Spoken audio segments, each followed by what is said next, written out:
You are live with Dr. Umar Johnson. Brother can't work his phone. We're going to work with you, brother. Are you ready? Yes. All right. I'm ready.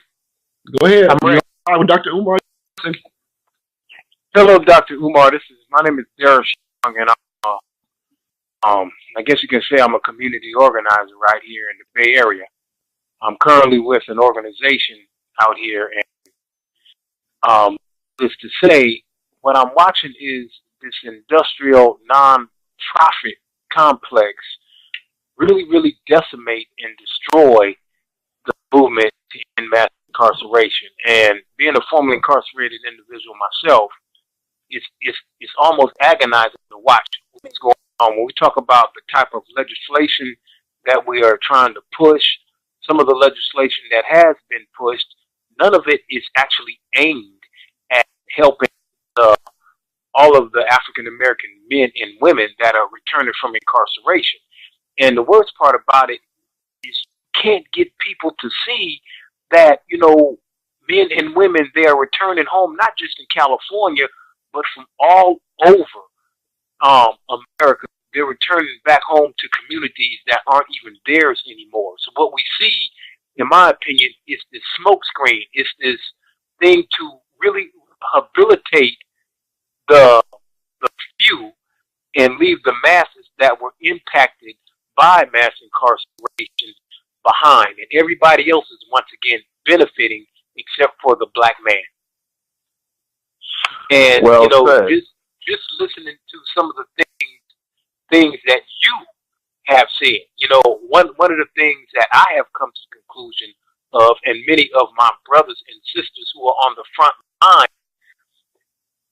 we don't believe that it's oppression. We can't get individuals to understand in our community that it's annihilation. And it's not because of fear, but it's what you say. It's because of love for those individuals and not love for ourselves. And just let me say, one of the things that's really took me back was like last year. I don't know if I was the privilege, but I went to the Black Lives Matter convening in Cleveland. And one of the things, I went with a couple of individuals and a very good friend of mine whose son was on the platform with Oscar Grant. And his son asked him, he said, Dad, why are you going to that? Those people, they don't represent us. They don't represent us. And what we see is that there's not any desire to organize the young brothers and sisters at the street level. But it's all this push to get those men, and I guess some of the women, from universities and colleges that really have no lived experience. And so what we have is more Europeans co-opting what we have, and it's and all it is a diversion. It's a diversion for them to get what their agenda is on the backs of us and what we're trying to do. Bingo. And it's very disheartening. Let me say this about that. And you hit it on the nose, my brother. You hit it on the nose. Let me tell you what's going on now.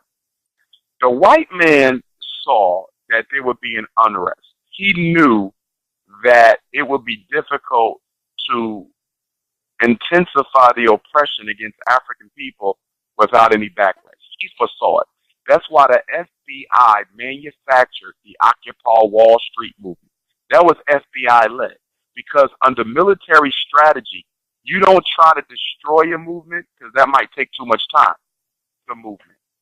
So the whole Occupy Wall Street thing was originally supposed to be something, but then the FBI headed it off and killed it, which is why you don't even hear about it today. The problem with a lot of these new youth-led black so-called radical movements, the problem that I have with most of them is, number one, they're financed by white people. They're financed by white. Black Lives Matter is financed by white folks. So that's one issue. Number two, many of them are pro-LGBTQs.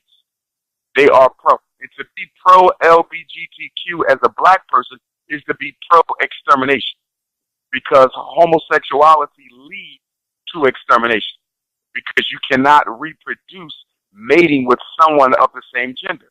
It is birth control. So they're financed by whites. They're pro-LGBTQ. And then the third thing is, as you said, it's a diversion because all they do is react to racism, but they do not proactively build anything for black people. Now, don't get me wrong. There is some benefit in reacting to racism. There is some benefit to disrupting Trump's campaign. There is some benefit to calling Hillary out in public. There is some benefit to marching and protesting. It raises consciousness. It garners attention around the issue. It gets people involved. There is some benefit to that. But if that is all you do, is run around the country looking for racist activities with your video camera so you can react and create a disturbance and catch it on tape, what are you changing for black people? You're reacting to racism, but what are you changing for black people? You're nothing but an alarmist. We don't need alarmists. We don't need people running around sounding alarms only.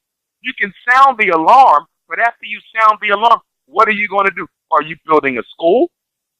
Are you building a hospital? Are you building an airline? Are you building a distribution network? Are you building a petroleum company? Are you putting together jobs for black people? Are you building a factory? What are you doing to impact directly the black experience besides reacting to white people? And in my opinion, I believe that the social networking age has negatively impacted us because it has made attention-seeking the new drug. The social networking age has made everyone into an attention junkie. Everyone wants attention, and that includes the black protest organizations. Everybody just wants to be seen. So they all run around with cameras, reacting to racism, throwing it up on YouTube, acting like you've done something. You ain't done shit. It's easy to tear down. It's easy to tear down. Black people been rioting for 50 years. Easy to tear down, but it's difficult to build up. Absolutely right. Absolutely right. Thank you, my brother, for that. Now let me see. I got somebody else here. Hang on. I think somebody else had another question. All right, Natasha, you said John's on the line. He had another question. I'm gonna open it up for you. Ask your question, brother. Hope he's on your phone, Natasha. You open, Natasha. Is John on the line? Okay. Yeah, he is. All right, let's get it. You're live, John. You're live with Dr. Umar Johnson. Welcome. How you doing, Dr. Umar? Peace, my brother. Peace to you too. I just had a question. I was just kind of worried, just wondering about that, and again about the Black Wall Street. And once we did get our businesses together and all that, and got everything running like they had it. And then, do you think that they'll want to bomb us again? Say that one more time. And how will we protect ourselves from that if they did want to do that again? The best way you know how. And the reason I'm saying that is because it is almost impossible. It's almost impossible for you to shield yourself from an onward, direct frontal assault, being disorganized without appropriate weaponry from an enemy who is more militaristically sophisticated, who controls the land where you live and has a greater army at his disposal. Small armies generally beat bigger armies by drawing them into their own territory. Vietnam beat America because Vietnam drew America into Vietnam. The Vietnamese controlled the territory. The African liberation struggles of the 1960s, those Pan-Africanist movements were successful because they drew the French, the British, the Germans into Africa, onto the territory controlled by those who were being oppressed. The Cubans were able to defeat America in the Bay of Pigs because they drew the Americans into Cuba. They controlled the land. The problem is you don't control the land. So it is difficult for you to come up with a strategic plan of action that would be successful against military onslaught from the European because he controls the land. He controls the American soil. You don't.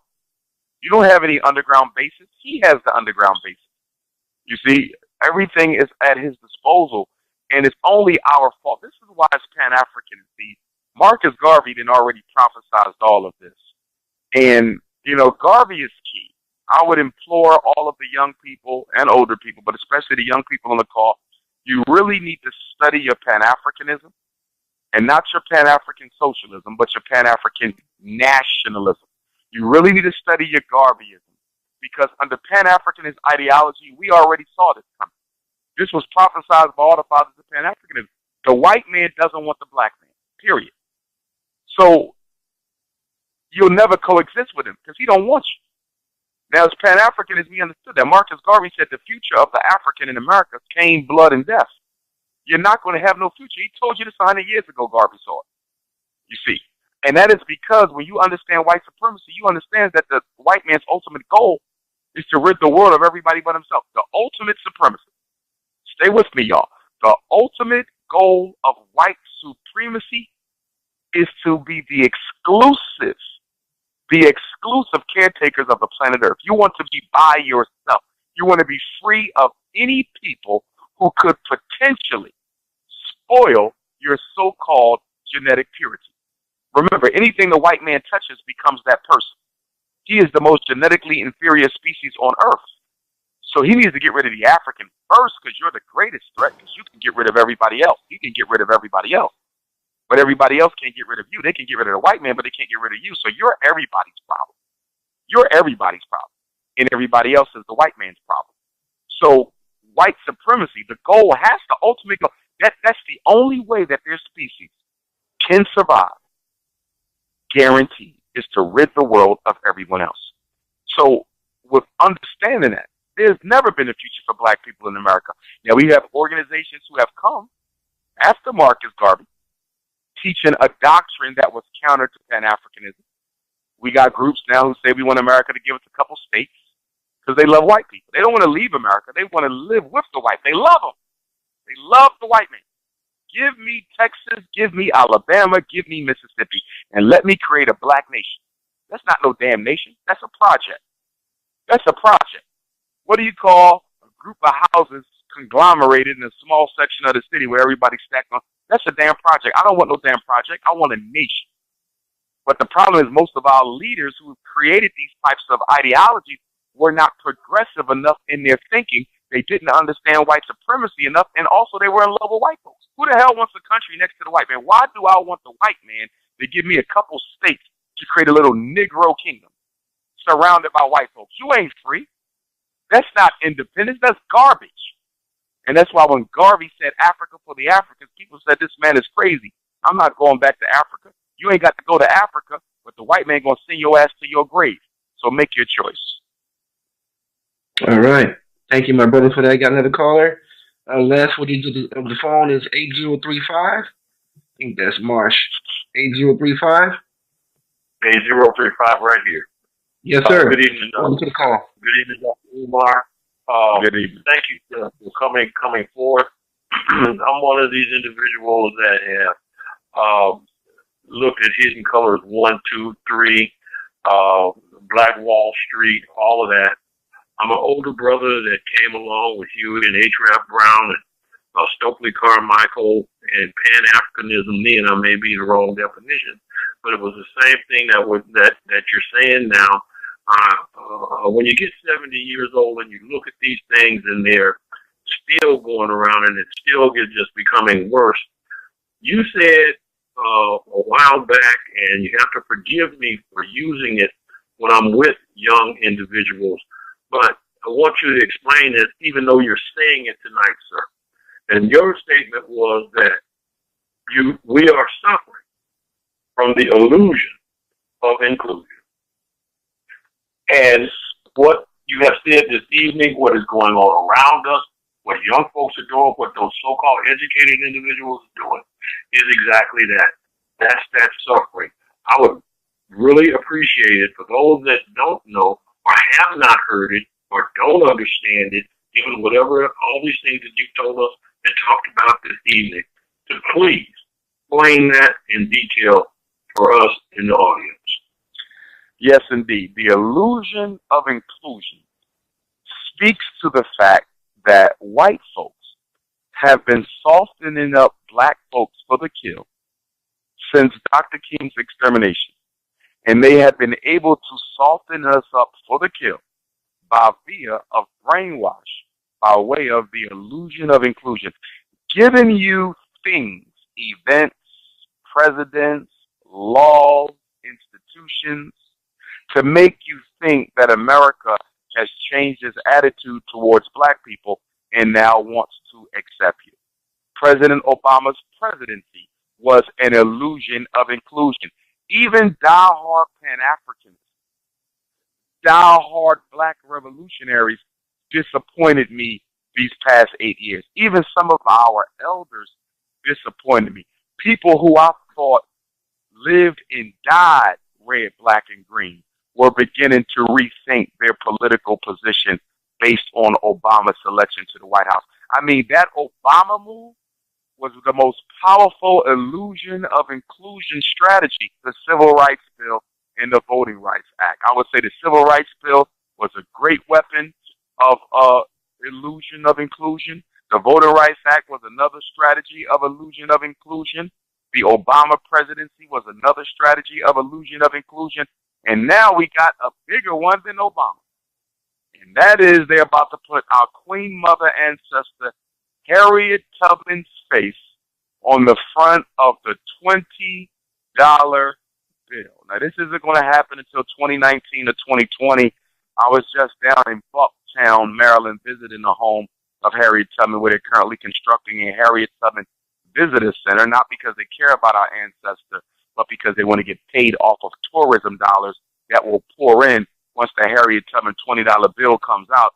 Everybody's going to run to the Harriet Tubman Visitor Center so the state of Maryland can get paid. They don't care about our ancestors. They only exploit our ancestors. So they're going to put a Harriet Tubman face on the front of the $20 bill. So that's what? Another illusion of inclusion. That might be more powerful than Obama.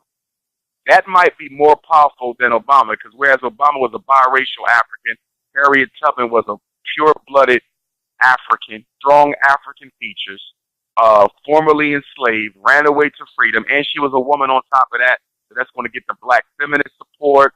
That's going to get black people support, because we love white folks and want to be accepted. So seeing this black woman on the front of the $20 bill is going to cause all sorts of psychological schizophrenia problems with Negroes. Negroes might go crazier over the Harriet Tubman $20 bill than over the Barack Obama presidency.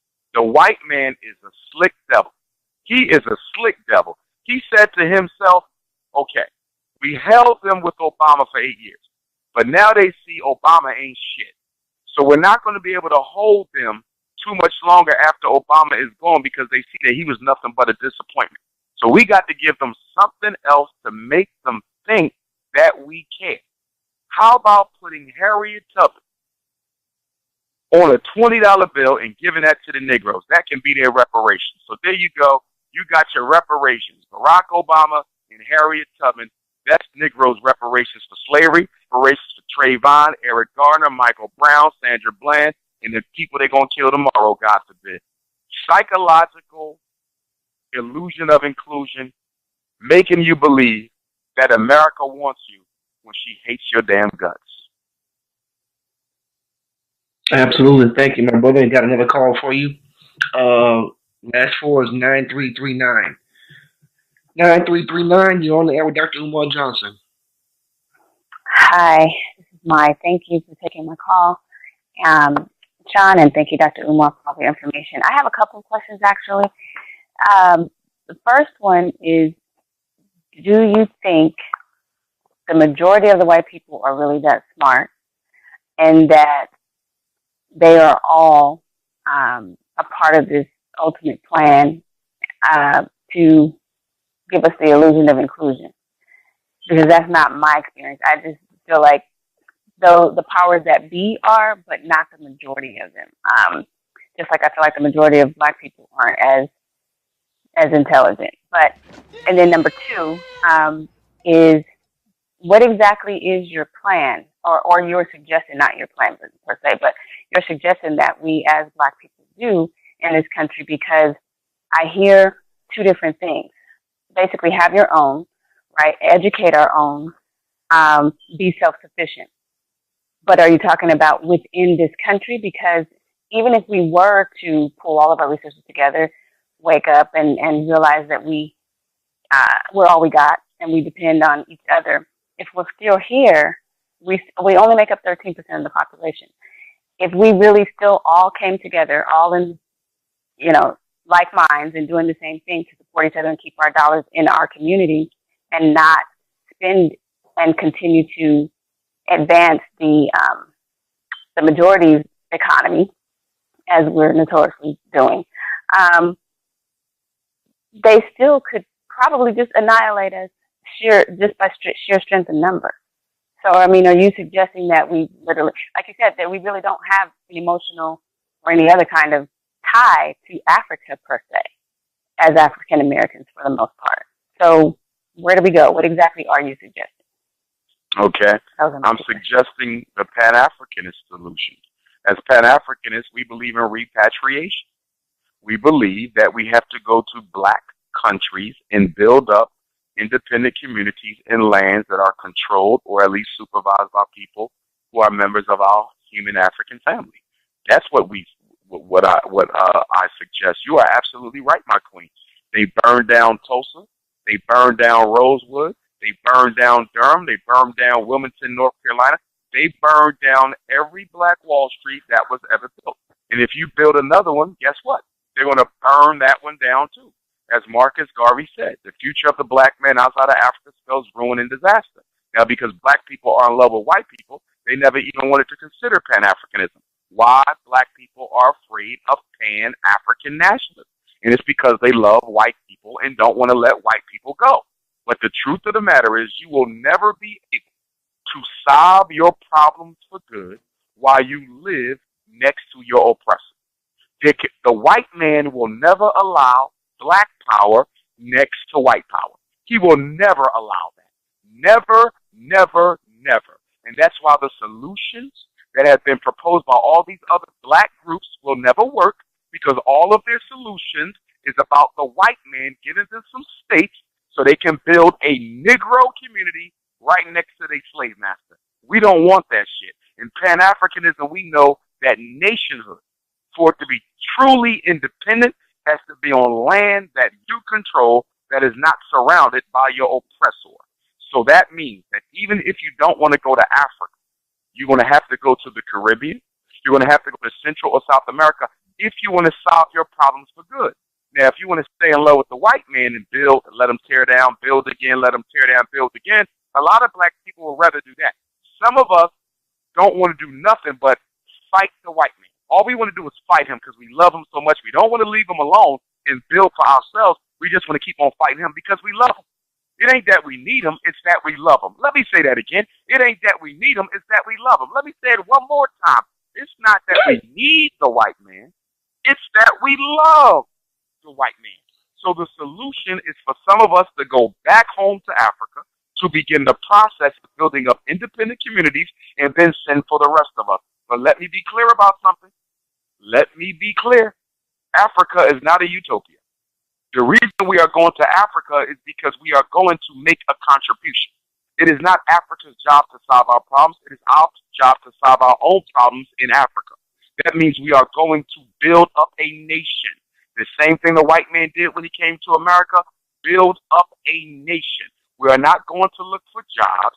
We are not going to look for welfare. We are not going to the homeless shelters in Africa. We're not going for the food kitchens. We are bringing the opportunity. Starline ships, we are bringing the opportunity to Africa. We're showing up with our equipment. We're going to sit down with the president of African countries and say, listen, we need 500 acres. We got 500 Africans coming back. We got everything we need. We will not be a dependency on the government. All we need is land. And not only that, we're going to hire some of our native African brothers and sisters to come and work these industries, because I know many of them are unemployed and jobless and they need opportunity. We could resurrect Africa. Black America is Africa's solution. Black America is Africa's solution. The problem is the black man and woman in America are too in love with white people to see the opportunity that lies in Africa. And if you don't want to go to Africa, because I know a lot of us hate being black, and the last thing we want to do is be surrounded with black folks, then go to the Caribbean. Go to Jamaica. Go to Haiti. Go to Black Cuba. Go to Black Puerto Rico.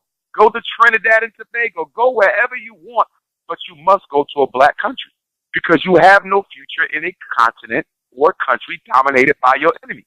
Garvey has said that. Edward Wilmot Blyden has said this. Alexander Crummell has said this. Henry Highland Garnett has said this. Bishop Henry McNeil Turner has said this. Everybody has said this. I have said this, but black people don't want to admit it. We don't want to accept the fact that there's no future for us in this country, except there is one exception. There is one way you can stay in America with your slave master who you love so much, and that is to build up Africa so strong, make Africa so militaristically and politically and economically strong that she is able to reach her hands out and protect you wherever you are in the world. Let me give you an example. Why don't we see Chinese kids get killed by cops? We don't see Arab kids get killed by cops. We don't see East Indian kids killed by cops. You don't see Jewish kids killed by cops. Now, they have Jewish gangs, they got Chinese gangs, they got Arab gangs, they got East Indian gangs, but you hardly ever see them killed by cops. You always see black kids killed by cops, but you never see the gang members of all these other non-white ethnic minority groups killed by cops. And then the kids who are killed who are black don't even belong to gangs. They're innocent kids. But they don't get killed by cops. You know why? Because they have strong nations back home in their land of origin whom are strong enough to reach their hands out politically, economically, and militaristically to protect their scattered children wherever they are. You'll never see a Chinese kid get killed by the cop. You know why? Because China ain't having that shit. The Chinese secretary will be on the phone to Obama and say, you must got a problem. These are not black children. You do not let that happen to our children. So this is what you're going to do. You're going to fire that cop. You're going to fire his boss. And you're going to make it clear in your country that Chinese kids are never to be touched, because if you don't, you'll never get another trade agreement with us ever again. Do you understand, Mr. Obama? The same thing with the East Indians, same thing with the Arabs. They have strong countries that are going to look out and speak up for their scattered children. So the question for you, Black America, is which African country, which Caribbean country, which Central or South American country bold enough to speak out against the treatment of its African brothers and sisters in the United States? None of them. None of them. Marcus Garvey said, a strong man is strong everywhere. For those black people who love the white man so much that they cannot leave this country, you can stay. But your money is going to have to go back to Africa with those of us who go back, so we can invest and make Africa strong. If we make Africa strong, once Africa is strong, in return to her historical glory, you can live in America, you can live in Germany, you can live wherever the hell you want, because they know if they mess with one of Africa's children, they're going to have to pay the price. That is the only way you can have Pan-Africanism work for you without you actually being on the continent. In other words, you can have a future outside of Africa. You can have a future outside of Africa, but you can never have a future without Africanism or perish.